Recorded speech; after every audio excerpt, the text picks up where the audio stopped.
وبارك على عبده ورسوله محمد وعلى آله وصحبه أجمعين أما بعد رب اشرح لي صدري ويسر لي أمري واحلل عقدة من لساني يفقه قولي رب زدني علما وارزقني فهما وعملا متقبلا.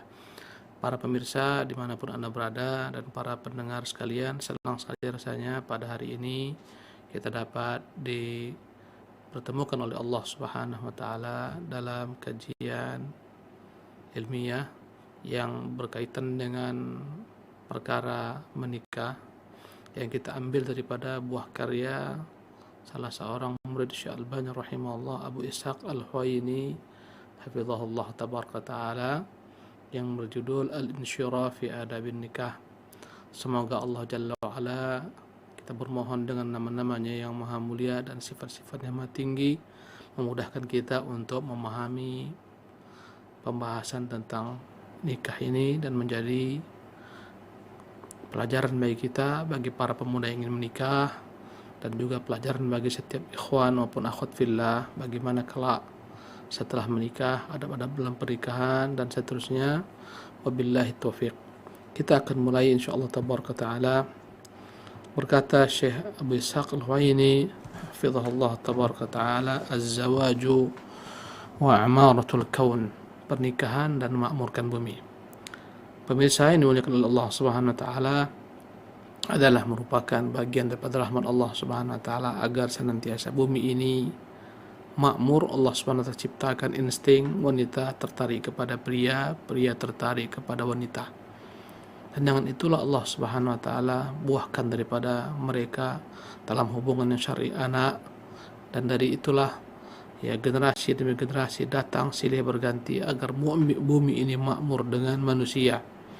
Walillahil hamdu. Berkata Syekh Abu Ishaq, sannallahu azza wa jalla az-zawaja li'imaratil kaun. Allah telah menyunnahkan menikah untuk memakmurkan bumi, yang sekiranya tanpa adanya pernikahan akan putuslah generasi, punahlah manusia di permukaan bumi ini. Karena itulah Allah Subhanahu wa taala sunnahkan menikah dalam Islam. Wa ja'alahu min ayatihil bahirah, dan dengan menikah itu Allah tunjukkan tanda-tanda kebesarannya yang menakjubkan. Bagaimana Allah pertemukan dalam ikatan halal dua manusia yang berbeda jenis kelaminnya, antara wanita dan pria yang mereka mungkin jadi tak pernah mengenal sebelumnya. Allah pertemukan mereka menjadi orang yang sangat dekat satu sama lain. Allah ikat mereka dengan ikatan yang begitu kuat. Allah sebut ikatan tersebut dengan nama mitsaqan ghalidha, ikatan buhul yang begitu kuat. Subhanallah, bahkan begitu kuatnya hubungan tersebut, ya hubungan pernikahan tersebut, sehingga antara suami dan istri mereka berhak untuk menikmati pasangannya, berdekatan, dan berbagai macam perkara-perkara lain yang dihalalkan bagi hubungan suami istri, ya, yang tidak Allah Subhanahu wa taala halalkan kecuali kepada mereka berdua saja. Subhanallah. Faqala ta'ala, Allah berfirman, wa min ayatihi an khalaqa lakum min anfusikum azwaja litaskunu ilaiha wa ja'ala bainakum mawaddatan wa rahmatan inna fi dzalika laayatin liqaumin yatafakkarun.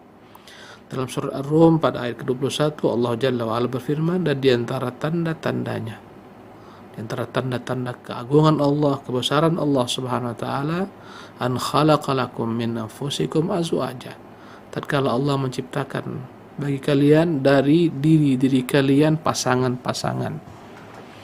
Ya, Allah ciptakan pasangan-pasangan kita dari jenis kita, dari diri kita. Min anfusikum, dari diri kita sendiri, azwajan, pasangan-pasangan, litaskunu ilaiha, agar kalian tenang dengan pasangan tersebut. Dan ini menunjukkan bahwasanya hikmah pernikahan itu agar Allah ciptakan dengannya adanya ketenangan jiwa. Dengan jiwa muda yang bergejolak antara pria dan wanita, ketika dipertemukan dalam talian pernikahan, Allah buahkan bagi mereka ketenangan. Litaskunu ilaiha, agar kalian tenang, tentram dengannya. Wa ja'ala bainakum mawaddatan wa rahmah, Dan di antara tanda kebesarannya Allah jadikan antara kalian, ya, wahai suami istri, wahai pasangan-pasangan, mawaddatan wa rahmah, adanya rasa cinta dan adanya kasih sayang. Inna fi dzalika laayatin liqaumin yatafakkarun. Sungguh dalam hal demikian benar-benar merupakan tanda-tanda yang besar bagi kaum yang mau berfikir. Subhanallah, pernikahan merupakan tanda-tanda kebesaran Allah Subhanahu wa taala bagi orang yang mau berfikir. Bagaimana Allah pertemukan manusia yang berbeda jenis kelamin, yang berbeda latar belakang, Allah persatukan mereka dalam ikatan pernikahan. Subhanallah. Berkata Syekh Abu Ishaq Al-Huwaini, "Faz-zawaju lazimun likulli muslimin qadirin yakhshal 'anad." Maka hukum menikah itu wajib bagi setiap muslim yang dia mampu menikah dan dia khawatir tergelincir dalam perzinahan. Aman wajada ma tazawwaju bihi falyaf'al. Maka barang siapa yang memiliki kemampuan, mendapati secara finansial dirinya mampu untuk menikah, ya, atau dia juga mampu untuk menggauli pasangannya, falyaf'al, hendaklah dia lakukan, khasyatal fitnah, dalam rangka menghindari diri daripada fitnah. Karena tidak ada fitnah yang lebih besar yang Allah SWT ciptakan bagi kaum pria setelah Rasulullah SAW wafat daripada fitnah wanita, ujian wanita. Sebagaimana Nabi kita yang mulia SAW mengatakan, "Ma taraktu fitnatan min ba'di adarra 'ala rijali minan nisa," atau kama qala, taklah pernah aku tinggalkan setelahku ada ujian fitnah yang lebih berat bagi kaum laki-laki daripada ujian wanita. Subhanallah. Karena itulah kita disuruh untuk menutup pintu fitnah ini, menutupnya dengan cara menikah. Di antara keagungan Islam, bahwa Islam adalah agama yang senantiasa selaras dengan fitrah. Sebagian agama-agama dalam Islam, mereka ada yang mengajarkan kepada sebagian, ya, manusia untuk tidak menikah, sebagaimana pada kaum Nasara yang mereka mencela pernikahan para rahib-rahibnya, sehingga para rahib tak menikah. Mungkin dalam agama-agama lainnya mereka menganggap tidak menikah bagian daripada ibadah, maka dalam Islam tidak seperti itu. Ya, bahkan Nabi yang mulia sallallahu alaihi wasallam mengingkari ketika ada salah seorang sahabat yang berjanji akan mengkebiri dirinya ingin beribadah kepada Allah SWT semata. Rasulullah SAW katakan, ya, tentang 3 orang manusia yang pernah mendatangi rumah Rasulullah SAW, bertanya tentang ibadah Rasulullah. Setelah dijawab, ketiganya mengatakan, yang satu berkata, adapun saya berjanji tidak akan pernah tidur malam, akan mengerjakan sholat sepanjang malam. Yang kedua berkata, saya berjanji tidak akan pernah menikah. Ya, yang ketiga berjanji tidak akan pernah berbuka, akan berpuasa setiap hari. Maka Rasulullah mengatakan, ya, ala inni akhsyakum lillahi wa atqakum lahu. Ketahuilah aku ini orang yang paling takut kepada Allah, yang paling bertakwa. Walakinni usalli wa anam, tetapi saya sholat malam, saya juga tidur. Wa asum wa aftir, saya berpuasa, saya juga berbuka. Wa atazawwajun nisa, saya pun menikah, menikahi kaum wanita. Faman raghiba an sunnati falaysa minni. Barang siapa yang tidak suka dengan sunnah saya, cara beragama saya, bukan dari golongan saya. Rasulullah pernah melarang Uthman bin Mad'un ketika ingin mengkebir dirinya, karena Islam agama sesuai dengan fitrah. Ya, memang sudah Allah fitrahkan laki-laki tertarik kepada wanita, demikian pula sebaliknya. Laki-laki ingin melampiaskan syahwatnya kepada wanita dan sebaliknya. Dengan itulah Allah berikan pintu yang halal namanya pernikahan, yang jika pintu ditutup muncullah berbagai macam kerusakan. Subhanallah. Kita melihat dalam realita kehidupan sehari-hari ketika pernikahan dipersulit dengan segala macam tetek bengeknya, dengan segala macam syarat-syaratnya. Subhanallah, di sebagian negeri pun demikian. Maka mereka tak mau menikah, mereka memilih untuk berzina, ya, dan billah, yang mendatangkan berbagai macam ragam keburukan. Adapun dalam Islam diperintahkan kita para pemuda yang mampu menikah untuk segera menikah. Liqaulihi sallallahu alaihi wasallam, karena Rasulullah SAW pernah bersabda, ya ma'syara syabab, wahai para pemuda, man istata'a minkumul ba'ata falyatazawwaj. Barang siapa di antara kalian yang mampu untuk al-ba'ah, hendaklah dia menikah. Fa innahu aghaddu lil basar, sesungguhnya hal itu akan mampu untuk dapat bagi dia lebih menjaga pandangan matanya, wa ahsanu lil farji, dan lebih suci bagi kemaluannya, wa man la fas-shaumu lahu wija. Barang siapa yang belum memiliki kemampuan, maka puasalah perisainya. Ya, hadis yang lain menunjukkan bahwasanya para pemuda dianjurkan untuk segera menikah. Bahkan menikah terkadang wajib bagi seorang ketika dia khawatir tergelincir kepada perzinahan sekiranya tidak menikah, dan dia begitu kuat syahwatnya untuk menikah dan dia memiliki kemampuan. Ketika itu wajib baginya untuk menikah. Ya, maka Nabi menganjurkan para pemuda untuk menikah. Dan Rasulullah menyebutkan di antara hikmah-hikmahnya, fa innahu aghaddu lil basar, karena sungguhnya menikah itu akan dapat menundukkan pandangan mata seorang. Laki-laki begitu tertarik kepada wanita, subhanallah. Apabila dia memiliki istri yang sah, ya, maka dia akan dapat melampiaskan syahwatnya kepada istrinya. Karena itulah Nabi yang mulia sallallahu alaihi wasallam pernah menyebutkan tentang wanita, bahwa wanita itu ketika keluar akan dihiasi oleh syaitan. Ya, maka barang siapa yang terpandang wanita di luar sana, ya, maka hendaklah dia segera pulang kepada keluarganya. Sesungguhnya apa yang ada pada wanita itu ada pada keluarganya, ada pada istrinya. Subhanallah. Dan itu Rasulullah SAW praktikkan, ya, kepada istrinya Ummu Salamah radhiyallahu tabarakatul anha. Ketika Rasulullah SAW terlihat seorang wanita, segera datang ke rumah Ummu Salamah, ya, dan Rasulullah menunaikan hajatnya kepada Ummu Salamah. Subhanallah. Inilah diantara bentuk manfaat menikah. Ada tempat pelampiasan syahwatnya. Ya, aghaddu lil basar, lebih dapat menundukkan pandangan mata, wa ahsanul farj, lebih suci bagi kemaluan. Allahu Akbar. Pemirsa yang dimuliakan oleh Allah Subhanahu wa taala, berkata Syekh Abi Ishaq Al-Huhaini hafizahullah, "Wala yanfuthu asy-syaitanu fi raw'ihi annahu lan yaqdiru ala dzalika ma'a fasadi ahli zaman." Dan jangan sampai syaitan berhasil membisikkan ke dalam hatinya bahwasanya dia tak mampu untuk menikah. Banyak orang yang diberikan syaitan was-was, rasa ragu-ragu untuk menikah, melihat gajinya, khawatir dengan gajinya, khawatir akan masa depannya, tak bisa memberikan nafkah kepada istrinya, anaknya, dan segala macam hal-hal lainnya. Ragu akhirnya membuat dia maju mundur untuk menikah. Subhanallah. Padahal zaman telah rusak. Tak sebagaimana dahulu orang begitu sulit untuk menemukan wanita yang mereka dipingit. Sekarang begitu mudah. Subhanallah. Ya, apalagi berbagai macam media, jaringan, jejaring sosial begitu dahsyatnya. Subhanallah. Mendatangkan berbagai macam kerusakan begitu mudahnya laki-laki dan perempuan berhubungan. Ya, andai kata tak punya iman yang kuat, dalam keadaan lajang, syahwat begitu dahsyat, maka binasalah manusia kecuali yang dirahmati oleh Allah Subhanahu wa taala. Wa ta'aqqudil umuri wa izzatil mal, maka janganlah seseorang merasa tak mampu karena dia merasa berat untuk menikah. Banyak risiko harus dia pikul dan dia tanggung. Kemudian begitu berat bagi dia untuk mendapatkan harta. Akhirnya dia membujang, akhirnya dia melajang. Ya, jangan sampai seseorang terpengaruh dengan perkara-perkara ini.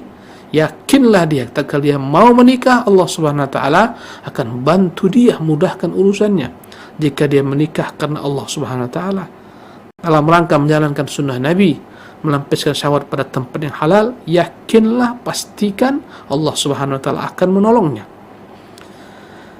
Ya, liqaulihi sallallahu alaihi wasallam, karena Rasulullah SAW pernah bersabda, "Thalathatun haqqun 'ala Allah azza wa jalla 'aunahum." Ada 3 jenis manusia Allah wajib menolong mereka. Janji Allah Subhanahu wa taala. Al-mukatibu yuridul ada.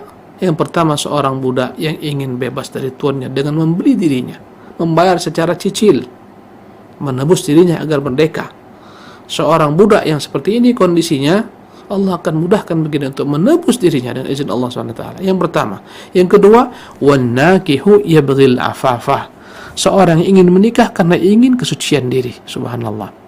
Janji Allah SWT melalui bibir nabinya, dan Nabi tak pernah berdusta. Wal mujahidu fi sabilillah. Yang ketiga adalah seorang yang berjihad di Allah SWT. Allah akan mudahkan urusan mereka, membantu mereka. Subhanallah. Hadis ini adalah hadis yang sahih, dikutip oleh Imam Nasai, dan lafaz redaksinya milik Imam Tirmidzi rahimahullah tabaraka taala. Dan banyak dikutip oleh perawi-perawi lainnya. Maka dalam hadis ini menunjukkan Bahwasanya orang yang ingin menikah jika tujuannya suci, ingin menjaga kesucian dirinya, Allah SWT akan membantunya. Dan hal ini adalah mujarab, sesuatu yang telah teruji, benar-benar telah terwujud, yang dirasakan banyak orang. Ketika mau menikah, berbagai macam kesulitan datang. Ketika dia pasrahkan kepada Allah, dia minta kepada Allah, dia berdoa kepada Allah, maka terbukalah segala macam bentuk kesulitan. Terbuka jalan-jalan. Subhanallah. Allahu Akbar. Pemirsa yang dimuliakan oleh Allah Subhanahu wa taala. Berkata Syekh Ishaq Al-Huwaini, hafizahullah tabaraka taala, "Idza hamma ahadukum bil amri falyarka' rak'ataini min ghairil fardhah." Apabila memang seseorang telah memiliki niat besar untuk menikah, maka hendaklah dia berusaha berikhtiar untuk mencari pasangan hidupnya. Dan dalam Islam, pasangan hidup itu Rasulullah SAW perintahkan agar kita mencari yang terdapat dalamnya dua perkara yang wajib ada. Adapun yang lain tambahan. Yang pertama adalah perkara agama yang baik, yang kedua adalah akhlak yang baik. Jika dua hal ini ada dalam seseorang, maka nikahilah orang-orang semacam ini. Ya. Apa kata Nabi SAW? Idza atakum man tardawna dinahu wa khuluquhu fazawwijuhu. Jika datang kepadamu orang yang engkau rela dengan agamanya dan dengan akhlaknya.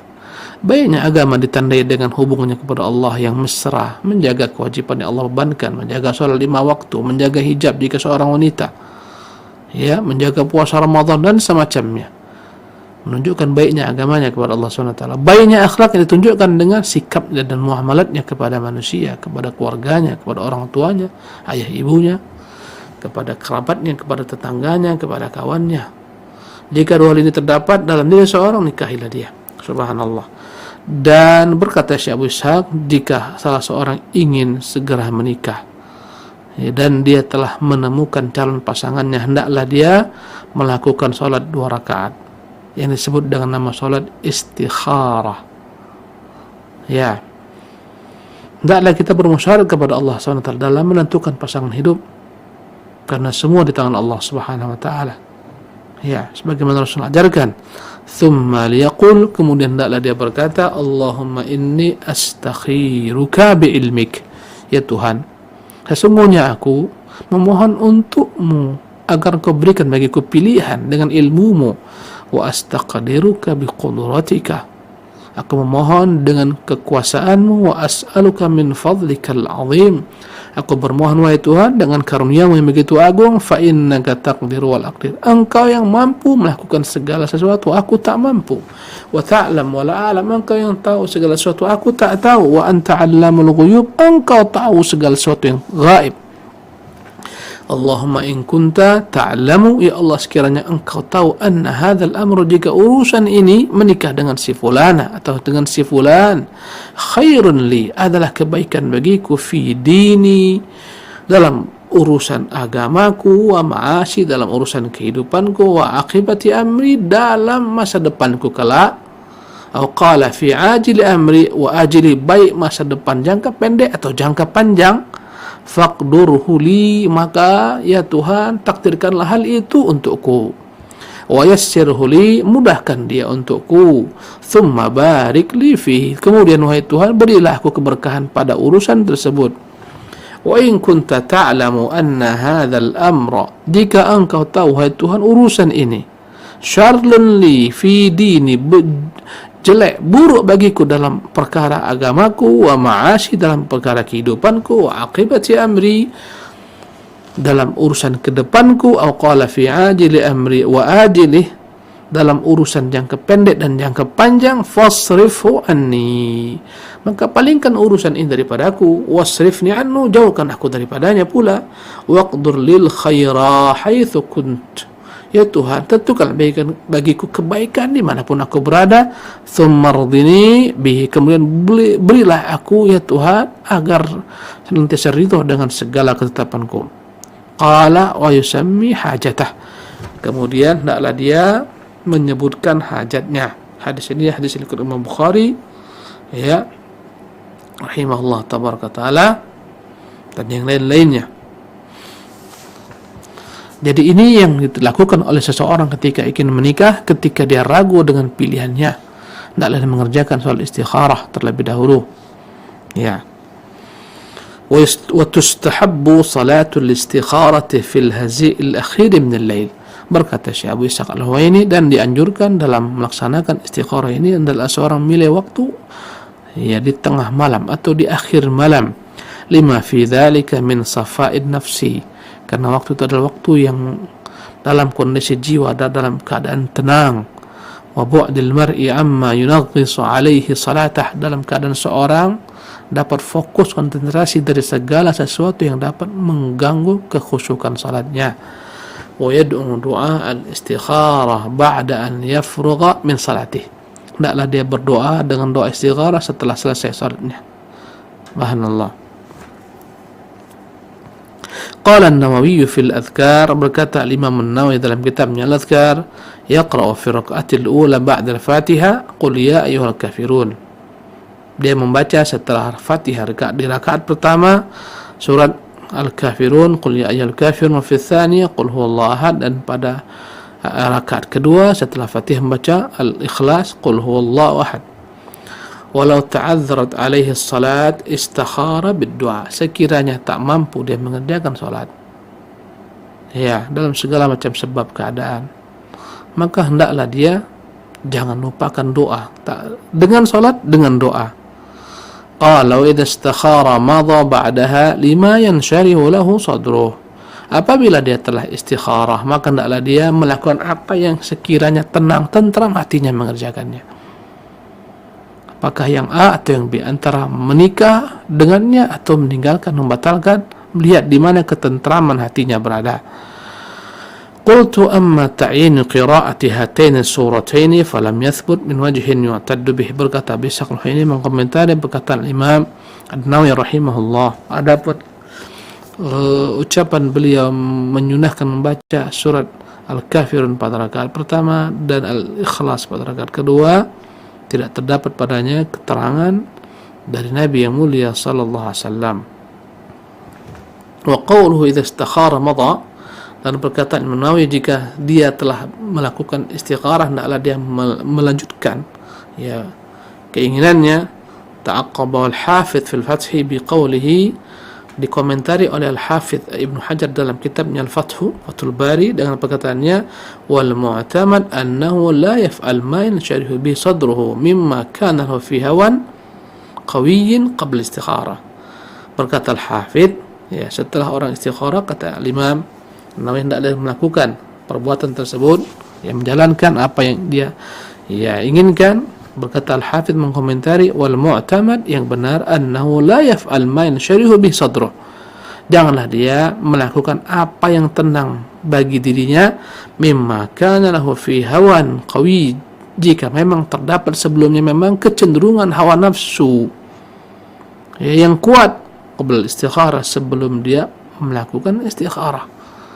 Ya, istikharah ketika orang memang merasa bingung dalam memilih ya antara tidak dengan ya, antara fulanah dan fulanah, dan jangan sampai sebelum istikharah dia telah memiliki kecenderungan yang kuat yang senantiasa kembali kepada hawa nafsunya.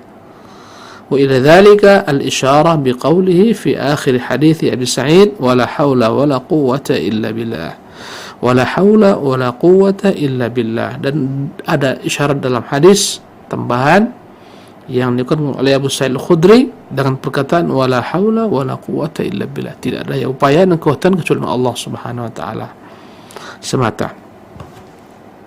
Fa in wajada bihaja ila an yazid, andai kata dia ingin menambah istikharah maka tak ada masalah. Wa in da'atil hajatu ila an yatakhabba'a laha wa yakhtalis an-nadhara fa'ala wala junaha alaih. Kata Abi Ishaq Al-Huwaini hafizahullah tabaraka ta'ala, jika seseorang belum merasa puas dengan istikharah belaka, tapi dia ingin segera ya melihat pasangan tersebut, melihat calon pasangan tersebut, maka dibolehkan baginya untuk bersembunyi, curi-curi pandang melihatnya. Tidak mengapa ya. Jadi dalam Islam, jika seorang laki-laki tertarik untuk menikahi seorang perempuan, dia boleh melihat kepadanya Ya, boleh datang kepada kedua orang tuanya, melihat di hadapan orang tuanya, namanya nazar. Boleh jadi dia sembunyi-sembunyi tanpa diketahui seorang perempuan tersebut berupaya untuk memperhatikannya, melihatnya agar dia tertarik kepadanya. Tidak masalah. Ini adalah merupakan pandangan yang dihalalkan dalam Islam. Ya. Tak mengapa seseorang berusaha untuk sembunyi-sembunyi, mungkin dari balik tirai, dari manakah, ya, dari fotonya, untuk melihat sekiranya dia dapat tertarik dengan wanita tersebut. Hatta yara minha ma yad'uhu linikahiha, sehingga kira-kira dia tertarik untuk menikahinya. Wa fi dzalika ahaditsu aqtasiru ala ba'dihha, dan ada hadis-hadis yang mendukung hal ini yang saya akan berikan sebagian keringkasannya. An Sulaiman bin Abi Hathamah, dari Sulaiman bin Abi Hathamah qala, dia berkata, ra'aitu Muhammad bin Maslamah yutaridu imra'atan bi basarihi ala ajar. Berkata salah seorang tabi'i, Sulaiman bin Abi Hathamah, aku pernah melihat, memperhatikan Muhammad bin Maslamah, sahabat Nabi yang mulia SAW, yutaridu imra'atan, sedang mencuri-curi pandang kepada seorang wanita, ya, dengan sembunyi-sembunyi, ala ajar, dari balik batu-batu bata ubin yang siap untuk dibangun padanya bangunan. Subhanallah. Yuqalu laha Buthainah bintu Dhahhak, ukhtu Abi Jubairah. Perempuan itu adalah bernama Buthainah bintu Ad-Dhahhak, saudari daripada Abi Jubairah. Ya. Faqultu lahu, aku berkata kepada sahabat Nabi ini, Muhammad bin Maslamah, ataf'alu hadha, bagaimana engkau mengikuti perempuan sembunyi-sembunyi, wa anta sahibu Rasulillah, padahal engkau adalah sahabat Rasulullah sallallahu alaihi wasallam. Ya, tabi'in ini Sulaiman bin Abi Hathamah mengingkari perbuatan ya sahabat Nabi Muhammad bin Maslamah, maka seketika dia bertanya, apa dasarnya? Apa alasannya engkau sahabat Nabi tapi engkau mengikuti perempuan dengan pandangan matamu seperti ini? Ya, wa anta sahibu Rasulillah sallallahu alaihi wasallam. Qala, maka berkatalah sahabat Nabi yang mulia Muhammad bin Maslamah, na'am, ya. Qala Rasulullah SAW, yang aku lakukan ini berdasarkan hadis Rasulullah yang bersabda sallallahu alaihi wasallam, idza alqallahu fi qalbi rajulin khitbatan imra'atin, jikalau Allah Subhanahu wa taala telah buat seorang laki-laki tertarik untuk melamar seorang perempuan, fala ba'sa an yanzura ilaiha, maka tidak mengapa dia melihat kepada perempuan tersebut walaupun dengan sembunyi-sembunyi. Subhanallah. An Jabirin radhiyallahu anhuma, dari Jabir semoga Allah meridhoinya, meridhoi keduanya, Jabir dan ayahnya Abdullah, qala Rasulullah sallallahu alaihi wasallam, telah bersabda Rasulullah sallallahu alaihi wasallam, idza khataba ahadukum al-mar'ata fa in istata'a an yanzura ila ma yad'uhu linikahiha falyaf'al. Berkata Rasulullah SAW, jika salah seorang kalian telah terbersit dalam hatinya keinginan untuk melamar seorang perempuan, maka tidak mengapa baginya memandang, melihat kepada perempuan tersebut yang sekiranya dapat membuat dia tertarik kepadanya untuk menikahinya. Subhanallah. Dalam Islam hukum asalnya kita laki-laki diharamkan memandang perempuan. Hukum asalnya kita disuruh menundukkan pandangan. Kata Allah, qul lil mu'minina yaghuddu min absarihim wa yahfadhu furujahum, katakan kepada kaum mukmin agar mereka menundukkan pandangan mata mereka dan menjaga kemaluan mereka. Hukum asalnya terlarang. Ketika ada salah seorang perempuan dari Khatham pada masa Rasulullah haji wada membonceng Fadl seorang laki-laki yang gagah, ya, Fadl anaknya Abbas dan wanita-wanita yang cantik. Ketika dia bertanya kepada Rasulullah, Fadl melihat kepadanya dan dia melihat kepada laki-laki tersebut, dan laki-laki Fadl melihat kepada wanita tersebut, maka Rasulullah SAW palingkan pandangan mata Fadl. Maka bertanyalah ketika itu pamannya Abbas, ya Rasulullah, mengapa kau palingkan wajah Fadl? Kata Rasulullah, aku melihat ada seorang wanita dan seorang pria, aku khawatir muncul di antara keduanya fitnah. Subhanallah. Berkata Rasulullah kepada Ali, ya Aliyu, la tattabi'in nadratan nadra, wahai Ali, jangan kau ikuti pandangan matamu yang pertama dengan yang berikutnya. Fa innalakal ula, yang pertama hal bagimu, walaysa laka tsaniya, yang kedua haram bagimu. Maka asalnya tak boleh seorang memandang wanita kecuali ada hajat, dalam berjual beli, ajar mengajar, darurat dalam pengobatan, dan di antara bentuk hajat bolehnya seorang laki-laki yang melihat wanita adalah dalam melamar wanita atau keinginan untuk melamar seorang wanita. Berkata Rasulullah SAW hadis Jabir, jika salah seorang terbersit hatinya untuk menikahi seorang wanita, meminang seorang perempuan, maka tak mengapa baginya untuk melihat kepada calon tersebut. Ya. Bahkan hal ini akan lebih baik daripada seorang menikah tanpa melihat, tanpa memandang terlebih dahulu. Subhanallah, pernah salah seorang sahabat menikahi seorang perempuan, kemudian dia berjumpa Nabi.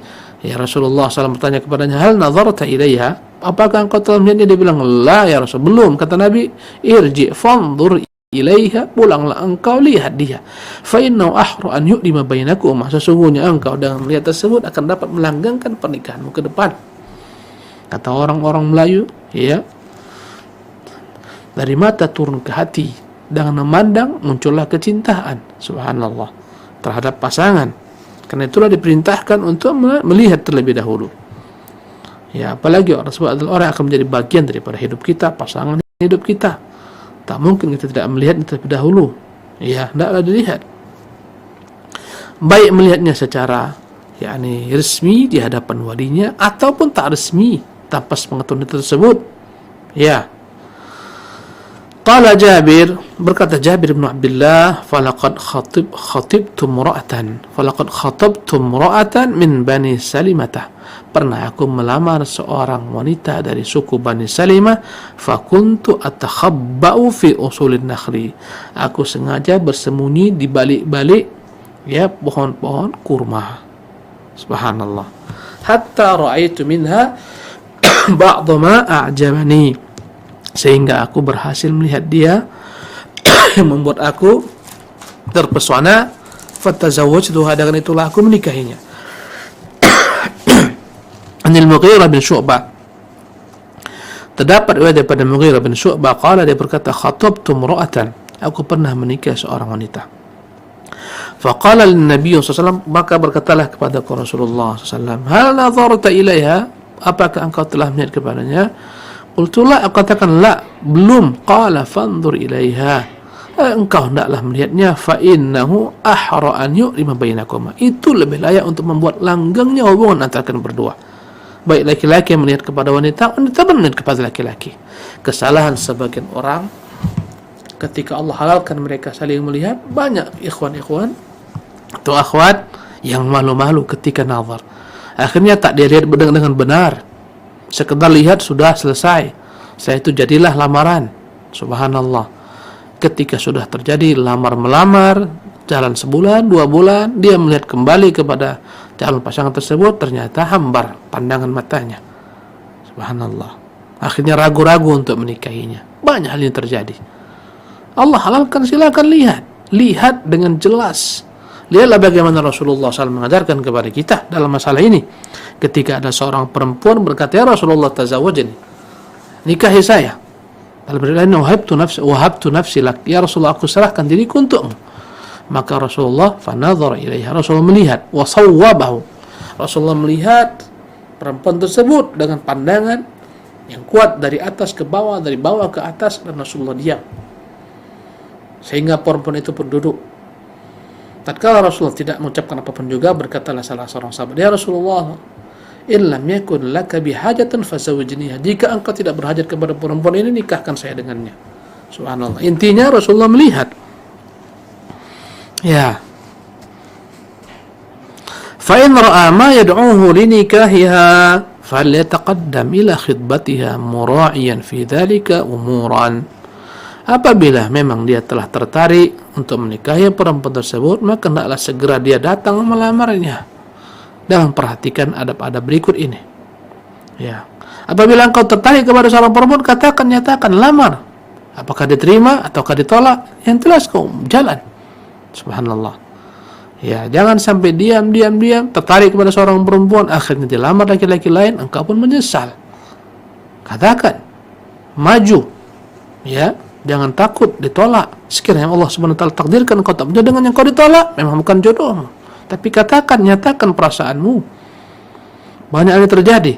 berharap pada seorang perempuan tapi tidak majukan lamaran, akhirnya diambil oleh laki-laki lain, barulah menyesal. Subhanallah. Laki-laki tidak demikian. Laki-laki sejati ketika ingin menikah seorang perempuan, segera dia datang, nyatakan. Ya. Subhanallah. Ada syarat-syarat yang harus diperhatikan dalam meminang wanita. Pertama, antakuna salihatan, hendaklah wanita ini wanita yang saleh. Di qauli sallallahu alaihi wasallam, karena Rasulullah berkata, tunkahun nisa'u li arba'atin, wanita dinikahi dengan 4 hal, karena 4 hal. Inilah motif manusia menikah. 5 lihat, pertama karena hartanya. Ada orang yang menikahi perempuan hanya hartanya. Ya, karena dia punya harta. Wali hasabiha. Sebagian menikahi perempuan karena keturunannya. Ya, komunitasnya, familinya, keluarganya, darahnya. Wali jamalih, ada yang menikahi perempuan karena kecantikannya. Wali dininya, dan ada yang menikahi perempuan karena agamanya. Fadhfar bidzatid dini taribat yadak. Hendaklah kau beruntung dengan memilih seorang perempuan karena agamanya. Subhanallah. Dan dari Abdullah bin Amr bin As radhiyallahu anhuma, dia berkata, bersabda Rasulullah sallallahu alaihi wasallam, ya dalam hadis riwayat Muslim dan Nasa'i dan Ibnu Majah dan lain-lainnya, inna dunya kullaha mata'. Dunia ini semuanya adalah perhiasan. Wa khairu mata'id dunya al-mar'atu salihah. Sebaik-baik perhiasan dunia dialah wanita yang salihah. Subhanallah. Ini syarat yang pertama, yang dimuliakan oleh Allah Subhanahu wa taala. Dan untuk syarat-syarat berikutnya, kedua, ketiga, keempat, insyaallah tabaraka taala akan kita bahas di kesempatan yang akan datang. Ya, kita dibatasi dengan waktu. Ya, sisa waktu ada sekitar 10 menit kita akan gunakan insyaallah tabaraka taala untuk membaca pertanyaan-pertanyaan yang masuk kepada kita dengan izin Allah Subhanahu wa taala. Yang mampu kita jawab.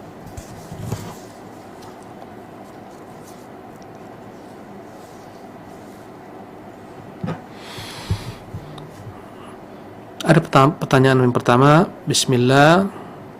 Semoga Ustaz diberkahi ilmunya oleh Allah SWT. Amin. Ustaz, mana lebih baik, menuntut ilmu di markas atau menikah lebih dahulu? Subhanallah. Pemirsa yang dimuliakan Allah SWT, banyak sekali orang-orang bertanya seperti itu. Manakah lebih saya dahulukan, menuntut ilmu atau menikah? Subhanallah. Ya. Maka kita katakan bahwasanya hal ini terpulang kepada orang tersebut. Kita akan melihat bagaimana kondisinya. Andai kata dia begitu berhasrat menikah, tentunya setelah tak mungkin digabungkan 2 hal. Apabila mampu digabungkan 2 hal, silahkan engkau menikah, silahkan engkau menimba ilmu. Banyak orang menikah dan dia terus menimba ilmu, alhamdulillah berhasil. Subhanallah. Ya. Apabila dia mampu, maka gabungkan 2 hal, menuntut ilmu sambil menikah sambil menimba, menuntut ilmu, tak ada masalah. Dan banyak orang berhasil dalam hal ini. Ketika orang berhasil, kenapa engkau takut tak berhasil? Cobalah. Ya. Kemudian timbang-timbanglah kemampuan dirimu. Bisakah engkau mengatur waktumu dan seterusnya? Ya. Apabila tak mungkin digabungkan, ya, antara 2 perkara tersebut dengan berbagai macam kendala, tak bisa dijamak kata para ulama ahli fiqih, maka ketika itu ditarjih. Hendaklah dia melihat mana yang lebih maslahat bagi dirinya. Ya. Apabila kondisinya memang darurat untuk menikah, syahwatnya telah begitu kuat, ia mengajaknya untuk melampiaskan dalam pernikahan yang sah. Ya, khawatir jika tak menikah dia akan tergelincir ke dalam bentuk perzinahan dan semacamnya, maka ketika itu kita katakan hendaklah engkau menikah terlebih dahulu. Subhanallah. Ya, dengan menikah Allah akan tenteramkan dirimu, engkau akan selamatkan dirimu, engkau akan penuhi dirimu. Seseorang itu akan sempurna dengan menikah. Tanpa menikah dia tak sempurna. Subhanallah. Dengan menikah dia sempurna, menyempurnakan setengah agamanya. Ya. Bahkan dalam fatwa ditanyakan kepada Syekh Abdul Aziz bin Baz rahimahullah, antara seseorang diberikan pilihan, dia memiliki uang, dengannya dia bisa menikah atau dia pergi haji. Haji rukun Islam, rukun yang kelima. Apa jawaban Syekh Abdul Aziz bin Baz? Menikah terlebih dahulu. Subhanallah. Dan adapun menuntut ilmu, ada yang fardu ain, ada yang fardu kifayah. Luas babnya. Ya. Ada yang fardu ain dan ada yang fardu kifayah. Dan dalam menuntut ilmu tidak menghalangi seorang untuk menikah. Ya. Apabila dia tak mampu menggabungkan dengan berbagai macam hal, dilihat ditarjih. Ya. Jika keadaannya sebagaimana saya sebutkan, hendaklah dia menikah. Ya. Apabila kondisinya, jika dia menikah khawatir tak mampu menyelesaikan studinya, mungkin dari bangku kuliah, di bangku sekolahan, jenjang perkuliahan, atau di markas, atau di markis, atau dimanapun juga, dia khawatir dengan menikah tak mampu selesai, dan dia mampu menahan gejolak syahwatnya, bersabar-sabar dengan berbanyak puasa, bersabar-sabar dengan banyak berolahraga dan semacamnya, ketika itu bagi dia hendaklah menunda terlebih dahulu menikah sampai Allah berikan baginya kemudahan kemampuan. Bahkan Allah sendiri mengatakan, falyasta'fifil ladzina la yajiduna nikahan hatta yughniyahumullahu min fadlih. Hendaklah berusaha seorang menahan diri bagi orang-orang yang belum mampu menikah sampai Allah berikan baginya kecukupan untuk menikah. Bersabar lebih dahulu. Maka lihat bagaimana kondisi Anda. Ya wallahu tabaraka wa ta'ala alam. Adapun pertanyaan yang kedua pada hari ini,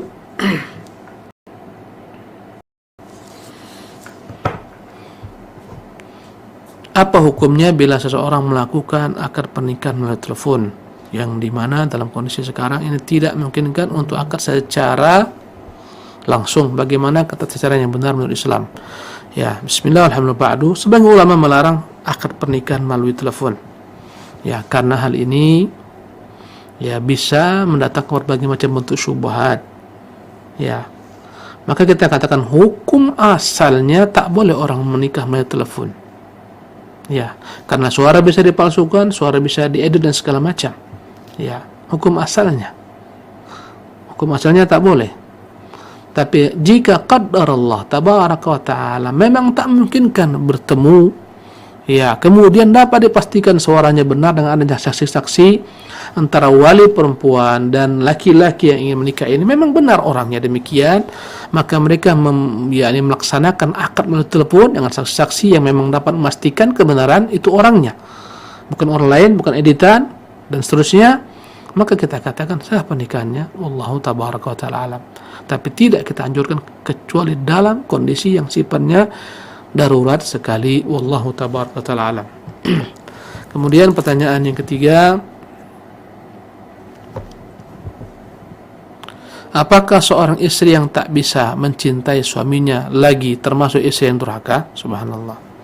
Ya, bismillah, alhamdulillah, ba'du. Dalam rumah tangga tidak harus wujud dua hal. Tadi dikatakan wa ja'ala bainakum mawaddatan wa rahmah. Allah berikan bagi kalian, Allah jadikan antara kalian ada mawaddah, itulah cinta. Yang kedua rahmat. Subhanallah. Ini dua hal. Tapi terkadang hilang satu tak mengapa. Anda kata hilang kecintaan, masih ada mawaddah, masih ada setelah itu rahmat. Rasa kasih sayang, belas kasih. Subhanallah. Ya. Bahkan pernah perkataan Umar bin Khattab radhiyallahu ta'ala anhu, andai kata rumah tangga senantiasa dibangun atas kecintaan, alangkah sedikitnya rumah tangga orang-orang beriman. Tapi dibangun atas hak dan kewajiban. Maka kita katakan, jika tak ada kecintaan, rumah tangga akan tetap berjalan ketika ada ya pemenuhan hak dan kewajiban. Subhanallah. Ya. Selama masih ada yang namanya rahmat, belas kasih. Ya, maka apabila seseorang wanita tak mencintai suaminya, masih dia dapat melaksanakan berbagai macam bentuk ketaatan kepada Allah SWT, mematuhi suaminya. Ya, apalagi kecintaan itu dapat diupayakan, diusahakan, dapat dipelihara, dijaga, bertambah, berkembang, dan dapat pula hilang. Subhanallah. Maka seorang Allah uji kehilangan cinta dengan pasangannya, hendaklah diperbarui cintanya. Subhanallah. Melihat akar masalah, kenapa dia tak mencintai pasangannya, kemudian melihat kepada yang lain yang lebih rendah daripada dirinya. Ya, banyak orang yang tak memiliki suami. Engkau memiliki suami, mengapa kau tak mencintai suamimu? Banyak orang status janda ingin menikah tapi tak ada yang memilangnya, melamarnya. Engkau memiliki suami, syukuri, dan begitulah seterusnya. Subhanallah. Carilah akar masalah, mengapa hilang kecintaan kepada suami. Ya, perbaiki. Dengan itu insyaallah tabaraka taala Allah akan kembalikan cinta itu bersemi di antara kalian.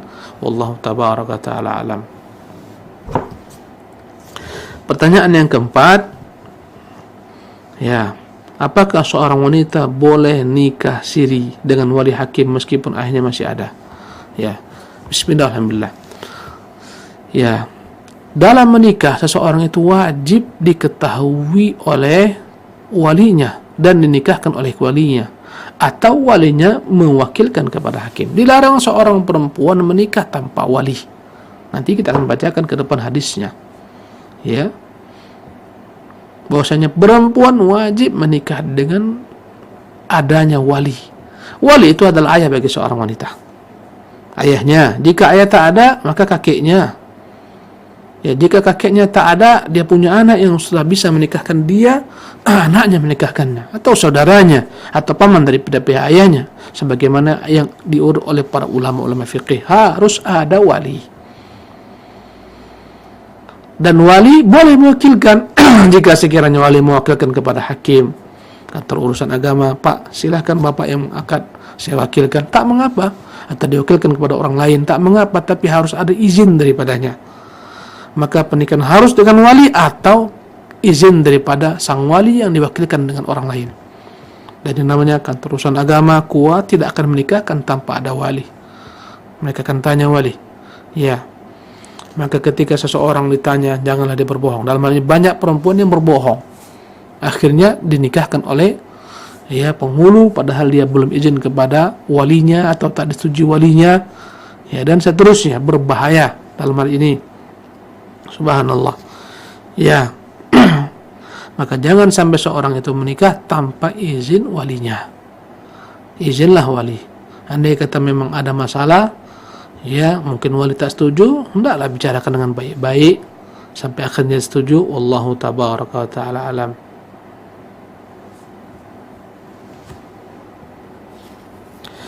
Para pemirsa yang dimuliakan Allah Subhanahu wa taala, demikianlah kajian kita pada kesempatan pertama kali ini, yang perdana. Semoga Allah mudahkan kita untuk melanjutkannya di kesempatan yang akan datang. Ada soal-soal yang belum bisa saya bacakan pada kesempatan siang hari ini, insyaallah kita akan baca di kesempatan lainnya. Mohon maaf atas segala macam khilafan, kepada Allah kita mohon ampunan. Subhanakallah bihamdika, asyhadu an la ilaha anta, astaghfiruka wa atubu ilaika.